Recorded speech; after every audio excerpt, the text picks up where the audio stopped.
little kid is a scary point in your life, yet you're too young and innocent to even realize it. I have a horrible memory from my early childhood that I wish I could simply block out completely, but I just can't.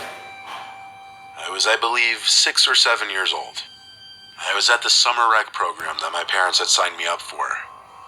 I was in the 6 and 7-year-olds group, the youngest group at the camp. One day our group was at the playground, and some oldish man sitting on a bench started talking to me.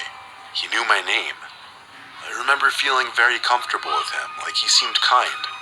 He gave me a candy that I ate on the spot, and he offered to push me on the swing.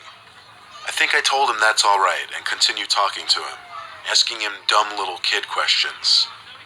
He introduced himself as Robbie, I still remember to the day, and told me he was friends with my mom, and since she was running late, he'd have to pick me up after camp. I said okay, and around that time, my counselors shouted for our group to assemble our line by the gate so we could leave. We got back to our group's home area, where we would sit and wait for the parents to come pick the kids up.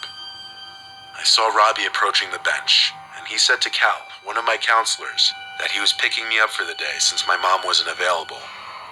Cal looked at me and made sure I knew him. I nodded my head. Cal crossed my name off in his notebook and high-fived me goodbye, and I walked off with this Robbie guy.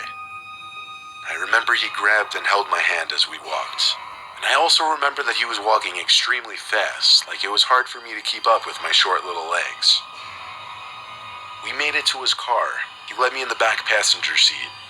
He seemed to be in a hurry. He rushed into his seat, started the car, locked the doors, and started driving fast out of the parking lot. I asked, "Are you taking me home?" "Yeah," he replied. I remember hearing some yelling noises from outside the car. I lifted myself off the seat to look out the rear window and saw 2 of my counselors pointing at the car I was in to one of the park supervisors. This is when things got scary for my little self. As I was looking out the back window, the man screamed at the top of his lungs to get down. I got so scared I started to cry and tried opening the door when he was at a red light, but he had the child lock on.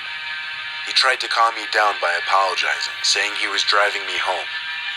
I can't remember what exactly I was thinking, but I do remember being scared, starting to wonder if I was actually being brought home.